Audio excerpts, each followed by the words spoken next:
오늘 하나님이 주신 말씀은 신약 성경 디모데후서 1장 10절에서 12절 말씀입니다. 신약 성경 디모데후서 1장 10절에서 12절 말씀. 우리 하나님의 말씀을 한 목소리로 읽도록 하겠습니다. 이제는 우리 구주 그리스도 예수의 나타나심으로 말미암아 나타났으니 그는 사망을 패하시고 복음으로써 생명과 썩지 아니할 것을 드러내신지라. 내가 이 복음을 위하여 선포자와 사도와 교사로 세우심을 입었노라.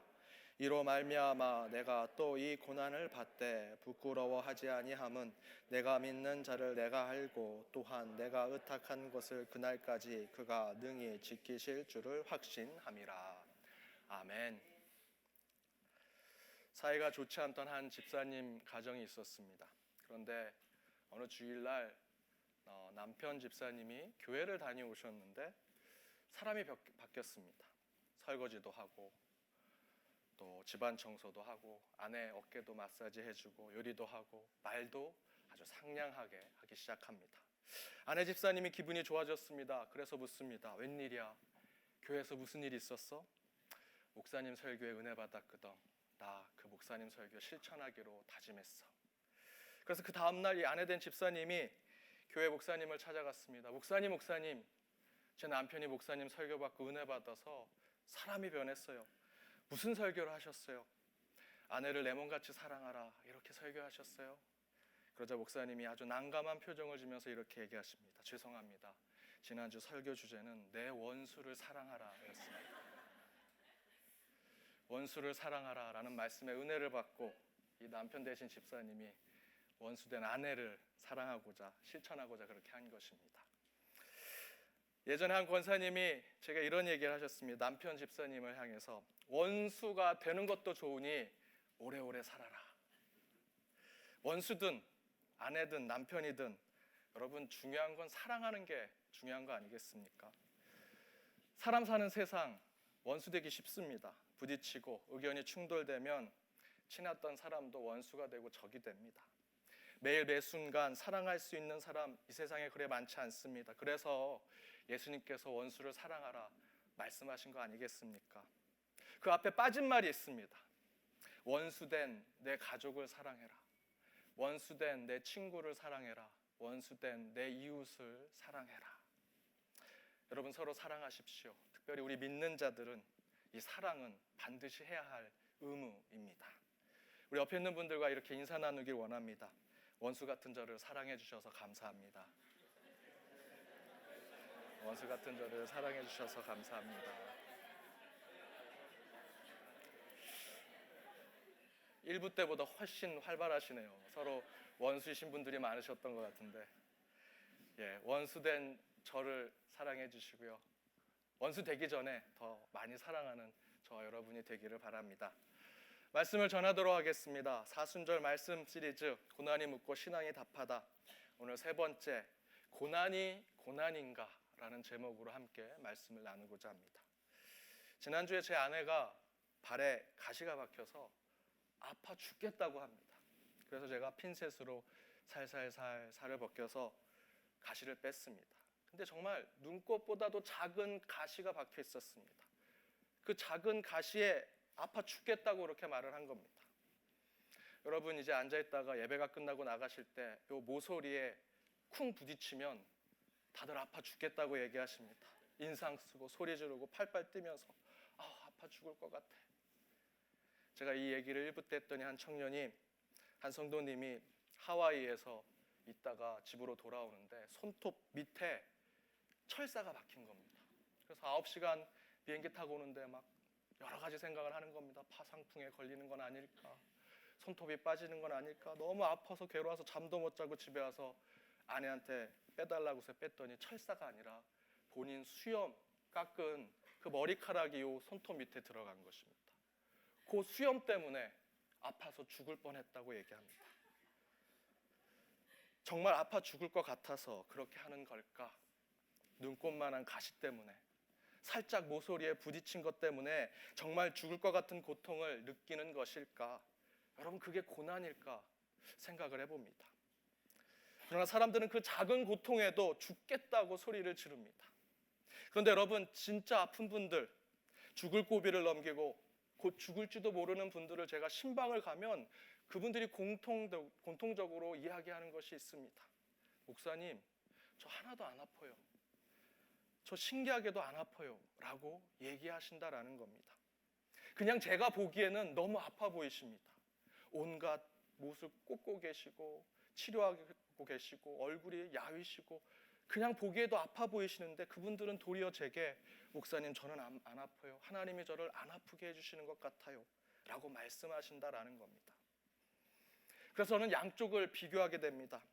작은 가시에 찔린 사람은 눈물을 뚝뚝 흘리면서 아파 죽겠다고 하는데 정말 죽을 것 같은 사람들은 의연하게 저는 안 아픕니다 라고 이 말하는 두 분들. 그래서 저는 이런 상황들을 지켜보면서 오늘 설교의 제목과 같은 생각을 하게 된 것입니다. 고난인가? 고난이 정말 그 자체로 고통과 아픔이 되는가라는 묵상을 하면서 오늘 말씀을 준비했습니다. 오늘 본문에서 바울이 10절에서 복음에 대해서 이야기합니다. 우리 10절을 함께 읽어보겠습니다. 함께 읽겠습니다. 이제는 우리 구주 그리스도 예수의 나타나심으로 말미암아 나타났으니 그는 사망을 패하시고 복음으로써 생명과 썩지 아니할 것을 드러내신지라. 아멘. 예수가 곧 복음입니다. 예수가 기쁜 소식이죠. 예수님은 죽음과 사망과 어둠을 패하시고 생명과 영원한 것을 세상에 드러내시고 우리에게 그것을 허락하신 분이십니다. 예수가 곧 복음입니다. 바로 이를 위해서 바울은 스스로 선포자, 사도, 교사가 되었다고 11절에 증거합니다. 그리고 12절 말씀을 합니다. 다 함께 읽어보겠습니다. 12절입니다. 이로 말미암아 내가 또 이 고난을 받되 부끄러워하지 아니함은 내가 믿는 자를 내가 알고 또한 내가 의탁한 것을 그날까지 그가 능히 지키실 줄을 확신함이라. 아멘. 12절에서 바울은 내가 고난을 받되 부끄러워하지 아니한다라고 고백하고 있습니다. 그러나 고난을 받고 고통을 받고 아픔을 겪는 것이 때로는 우리에겐 수치스럽고 부끄러운 일이 될 수 있습니다. 나의 잘못과 나의 문제 때문에 고통과 아픔을 겪으면 부끄럽지요. 수치스럽습니다.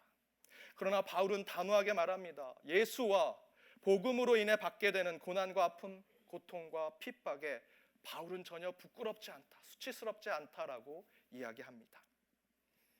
왜냐하면 예수를 쫓는 삶, 복음대로 사는 삶, 말씀의 진리를 추구하는 삶을 살면서 받게 되는 고난과 아픔은 진정한 고난과 아픔이 아니기 때문입니다.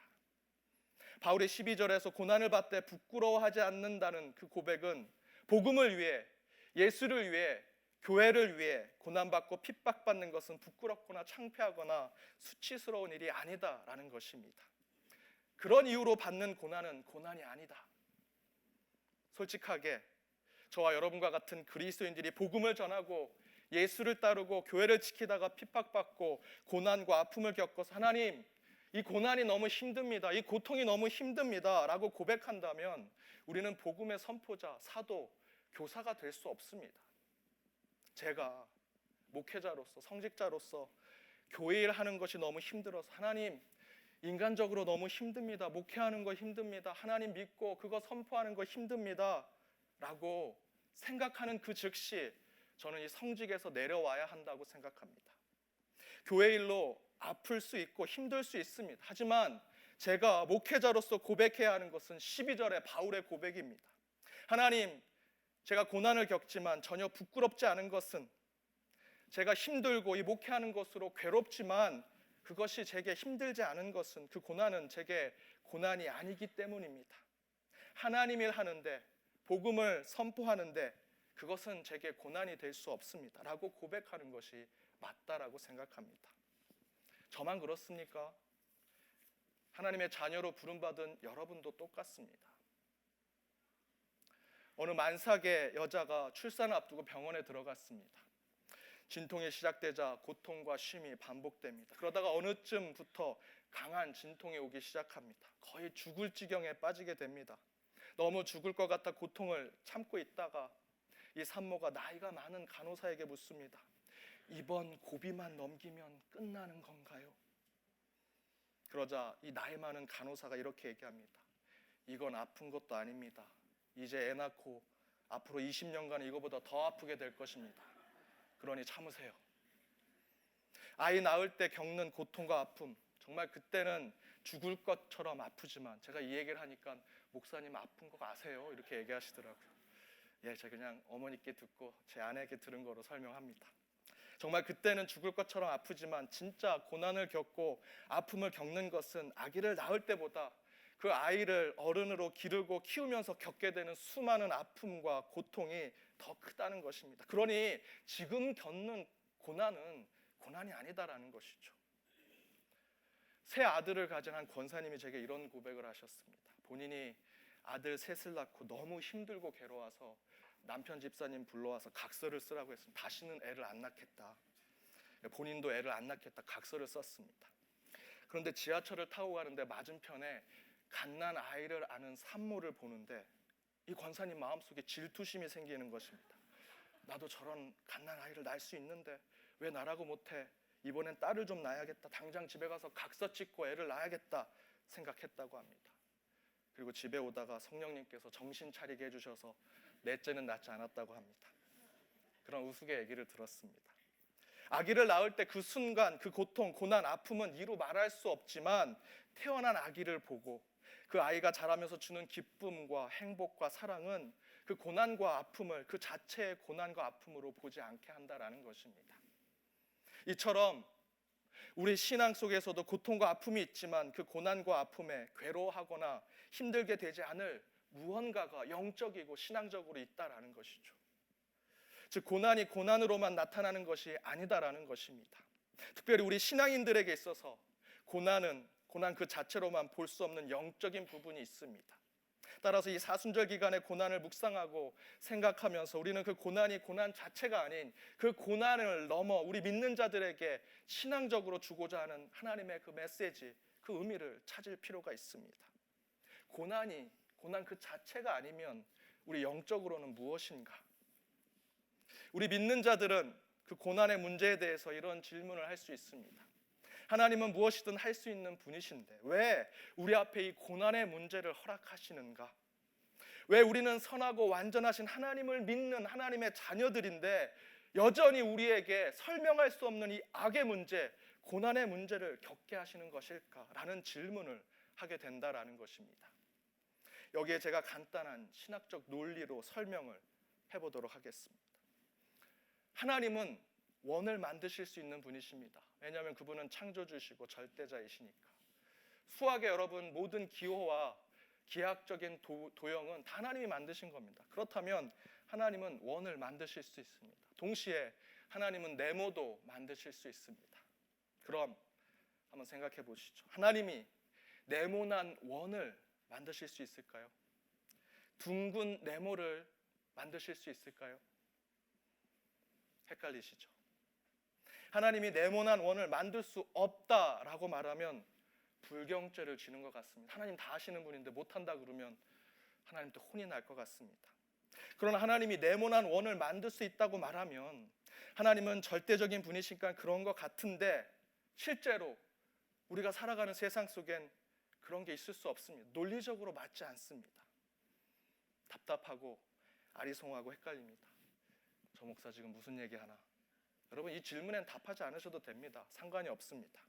그런데 이 질문에 준해서 다음의 질문은 매우 중요합니다. 똑같은 논리를 가지고 있습니다. 하나님은 정말 뭐든지 할 수 있는 분입니다. 왜? 절대자이시니까. 그럼 또한 하나님은 우리에게 누군가를 미워하고 고통을 주라고 명령하시고 그것을 위해 이 땅에 보냄을 받은 존재가 있을 수 있는가라는 질문입니다.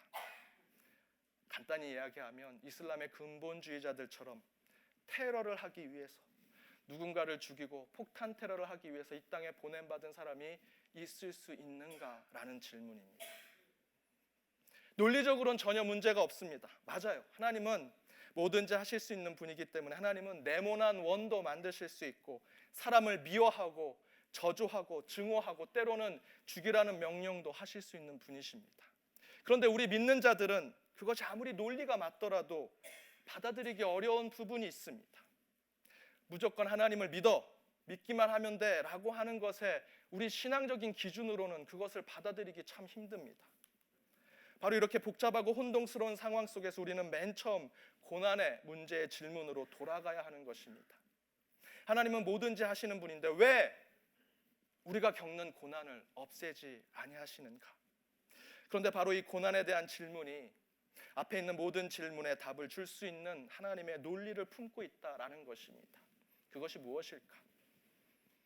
우리 인간은 하나님을 절대로 알 수 없습니다.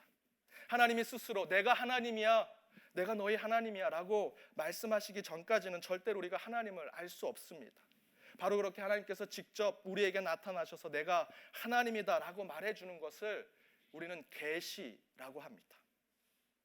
그렇게 하나님께서 직접 내가 절대자고 창조주고 신이다 라고 말씀해 주시는 계시가 직접 우리에게 나타나면 너무 좋겠는데 우리는 그럴 수 없습니다. 인간을 대표했던 아담과 하와가 에덴 동산에서 타락함으로 우리는 절대로 에덴 동산 이후로 하나님을 직접 만날 수 없습니다. 대신 우리가 하나님을 알 수 있는 감적적인 방법이 있습니다. 바로 그것은 여러분이 겪고 있는 주변에 있는 사람들, 자연 환경, 여러분 머릿속에 있는 지식과 또한 경험들을 통해서 하나님을 알 수 있습니다. 그것을 우리는 자연 계시라고 합니다. 또한 여러분이 오늘 들고 온 이 성경책과 이 성경에서 주로 이야기하고 있는 예수 그리스도 이 두 가지를 통해서만 하나님을 알 수 있는데 그것을 우리는 특별 계시라고 합니다. 우리는 이 두 가지를 통해서만 하나님을 알 수 있습니다. 따라서 이 계시로 본다면 하나님은 절대자이시고 창조주이시고 완벽한 신이십니다. 내몬을 원으로 만드실 수 있는 분이고 우리에게 사람을 저주하고 심판하고 고통을 주고 그들을 죽이라는 명령까지 내리실 수 있는 분이다라는 것입니다. 우리는 계시를 통해서 하나님이 그런 분임을 알 수 있습니다. 그래서 우리는 계시를 받으면 벌벌 떨게 되고 그 계시와 예언 속에서 항상 두려움과 경외심을 갖게 되는 것입니다. 그런데 바로 이 하나님은 본인을 알려주시는 방법을 계시에만 국한하시지 않으십니다. 내가 이런 존재다, 그러니 너희는 나를 경외하고 나를 두려워하라 하는 말씀을 하시는 동시에 그렇게 계시로 우리에게 하나님을 알려주는 동시에 정말 중요한 신적인 모습을 보여주시는 또 다른 방법이 있는데 바로 그것이 하나님의 약속입니다.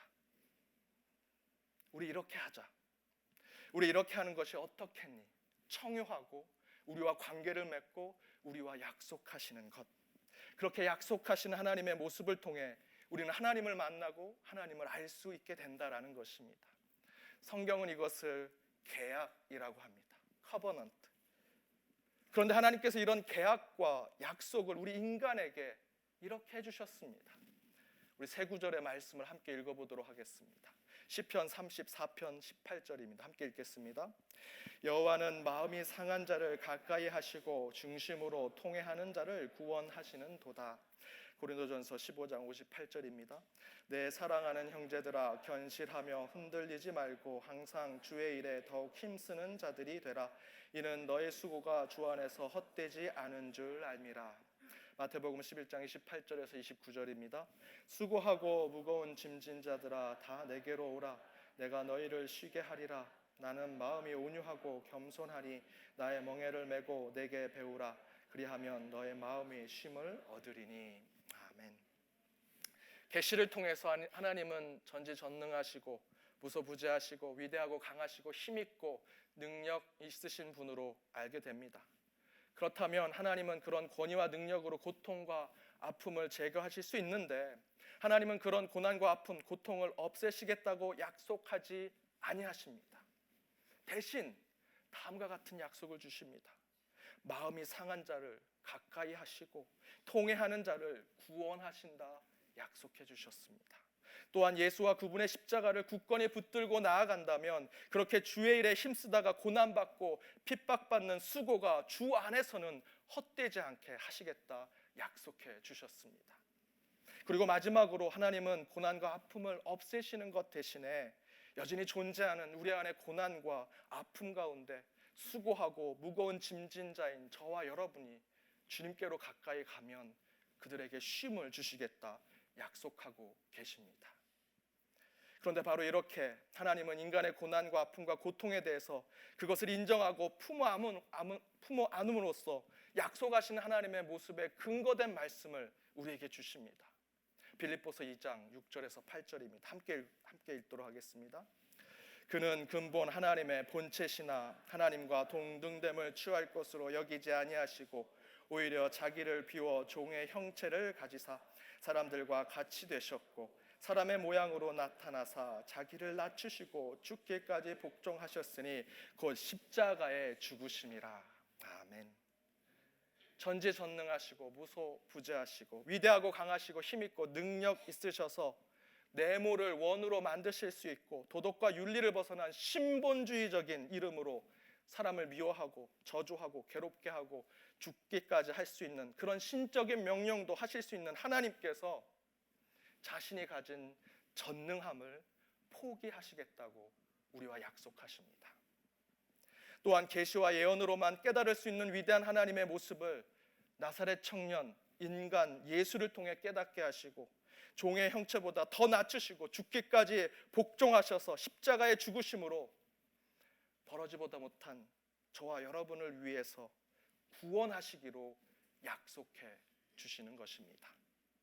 간단히 말씀드리면 하나님은 저와 여러분을 구원하기 위해서 하나님의 그 전능하심을 포기하시기로 우리와 약속하셨습니다.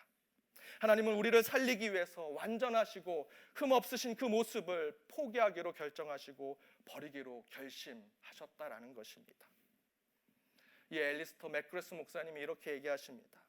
하나님은 실로 전능하십니다. 하지만 그는 자신의 전능함을 제한하기로 선택하였습니다. 이런 하나님의 제한은 하나님이 조금이라도 약하시거나 실패하셨기 때문이 아니라 의도적으로 자신의 선택을 제한하기로 결단하신 것입니다. 하나님은 모든 것을 하실 수 있는 분이십니다. 그런데 그 모든 것을 하실 수 있는 하나님은 그 모든 것을 할 수 있는 신적인 결정을 저와 여러분을 위해, 우리 인간을 위해 자신이 할 수 있는 그 모든 능력을 제한하고 줄이고 하지 않겠다고 결심하시고 선택하시고 우리 인간과 약속하셨다라는 것입니다. 곧 하나님은 위대하고 전능하신 분이시지만 그런 하나님의 위대함, 전능함을 네모난 원을 만들고 우리가 사람을 죽이고 미워하고 저주하도록 하는 자로 하나님의 자녀를 세우는데 하나님의 전능성을 사용하시는 것 대신에 하나님은 스스로 그런 전능함과 위대함을 포기하셔서 인간처럼 고난받으시고 인간처럼 죽음에까지 이르는 것으로 우리 인간의 고난과 아픔이 무의미하고 허무한 것이 아님을 그분의 삶 전체로 우리에게 깨닫게 해주셨다라는 것입니다. 여러분 생각해 보십시오. 하나님은 신이십니다. 그 하나님은 모든 것을 할 수 있는 분이십니다. 그런데 그가 전능함을 포기했다면 그 안에 의미가 있는 것이고 뜻이 있는 것입니다. 선생님이 이런 잘못을 하면 매번 매를 들고 저희를 때릴 때, 혼을 낼 때 어느 날 혼을 내지 않으신다면 그 안에는 선생님의 뜻과 그 선생님의 의지가 있는 것입니다. 저희 아버지는 자녀들에게 눈물을 흘리지 않으십니다. 그러나 어느 날 눈물을 흘리신다면 그 아버지의 눈물에는 반드시 메시지가 있고 의미가 있는 것입니다. 이것처럼 전능하신 하나님이 고난받으시고 아프시고 죽으셨다면 그렇게 하지 않으셔도 되는 분인데 그러셨다면 분명히 그 안에는 하나님의 이유와 목적과 뜻이 있는 것입니다. 여러분에게 주어진 고난과 아픔 무엇이냐고 묻는다면 예, 맞습니다. 죽을 것 같은 고난이고 살을 애는 것 같은 아픔 맞습니다 라고 답할 것입니다. 그러나 여러분이 기억하셔야 하는 것은 인간이 가진 유한함과 죄악 때문에 겪는 그 고난과 아픔과 고통에 대해서 하나님은 친히 자신의 전능성과 위대성을 포기하시고 우리 인간과 똑같은 고통과 아픔과 죽음까지도 겪으셨다는 것을 우리는 잊어서 안 된다라는 것입니다. 하나님이 고통받으시고 죽음 가운데 계신 이유는 저와 여러분 때문입니다. 저와 여러분이 주님의 고통과 고난의 이유와 목적임을 우리는 알아야 합니다. 제가 고등학교 시절에 부모님과 떨어져 살았습니다. 저희 부모님이 시골에 계셔서 3달에 한 번 이렇게 집에 갔습니다. 집에 가면 저희 어머니가 상다리가 부러지도록 상을 차려놓습니다. 근데 제가 다 먹을 수 없습니다. 어떤 거는 요리를 잘 못하셔서 쉰 거로 이렇게 나오기도 합니다. 상한 음식이 나오기도 합니다. 근데 하루는 저희 어머님이 위장병에 걸리셨습니다. 저희 어머님이 좀 많이 잡수시는 편이라서 제가 아버지한테, 아버지, 어머니 음식 조절 좀 하도록 좀 얘기 좀 해주세요. 그러니 자꾸만 위장병에 걸리시잖아요. 그랬더니 저희 아버지가, 야 임마, 엄마 배 아픈 거 다 너 때문이야. 네가 엄마가 맛있게 차려놓은데 그거 맛없다고 안 먹어서 엄마가 다 먹은 거 아니야. 근데 그게 상해가지고 지금 배탈 난 건데 다 너 때문에 지금 엄마가 배 아픈 건데 엄마한테 뭐라 그러면 어떡해? 제가 그 얘기 듣고 참 부끄러웠습니다. 나 때문에, 아들 때문에 아프신 어머니, 그 생각을 그대로 하나님께로 생각해 보았습니다. 나 때문에 친히 고통받으시는 하나님, 내가 아프면 나보다 더 고통받으시고 아프실 하나님, 왜 우리는 그런 하나님 앞에 고통 없애달라고, 아픈 거 사라지게 해달라고, 할 수 있는데 왜 못하시냐고 원망하고 따지고 있었구나. 내 어머니한테 그렇게 따졌던 것처럼 내가 하나님한테 그렇게 따지고 있었구나. 많이 후회하고 회개하고 참으로 부끄러웠습니다. 사랑하는 여러분, 오늘 이 말씀 가운데 하나만은 꼭 기억해 주시기 바랍니다. 고난은 고난이지만 그 고난 가운데 하나님께서 함께 하신다면 그 고난은 저와 여러분에게 다른 의미로 다가오게 될 것입니다. 여러분, 고난 중에 계십니까? 분명히 주님께서 여러분의 고난 가운데 함께 하십니다. 여러분의 육체의 질병으로 고난받고 계십니까? 여러분의 진로가 막혀 있고 진학이 뜻대로 되지 않는 아픔 가운데 계십니까? 가족의 문제로, 인간관계의 문제로 고통 가운데 계십니까? 신분의 문제로, 직장과 일터의 문제로 어려움을 겪고 계십니까? 하나님이 함께 하시고 그 고난을 주님도 함께 겪고 계실 것입니다. 따라서 그 고난 가운데 주님이 주시는 뜻을 찾으시고 그 참된 고난으로 하나님께 영광 돌리는 저와 여러분의 삶이 되기를 주님의 이름으로 축원드립니다. 함께 기도하겠습니다. 우리의 고난에 동참하신 주님, 아프고 괴롭고 힘듭니다. 그래서 더욱 주님을 붙듭니다. 그러나 주님께서 그 고난 가운데 함께 하심을 깨닫게 하여 주옵소서. 고난을 없애달라, 아픔의 치유와 회복을 달라 기도합니다. 그러나 더욱 중요한 주님의 모습은 그 고난과 아픔 가운데 주님도 함께 고난 받으시고 아파하심을 깨달아 지금 내게 주어진 고난과 아픔이 어떤 인생의 의미이며 신앙과 믿음 가운데 어떤 뜻이 있는지를 깨닫는 자가 되게 하여 주옵소서. 고난은 고난입니다. 그러나 그 고난이 주님이 함께하는 고난일 때에는 허무와 무의미가 되지 않음을 깨닫게 하시고 이를 통해 더욱 주님의 고난에 동참하는 저희들의 신앙이 되게 하여 주옵소서. 이 모든 말씀 예수님의 이름으로 기도드립니다.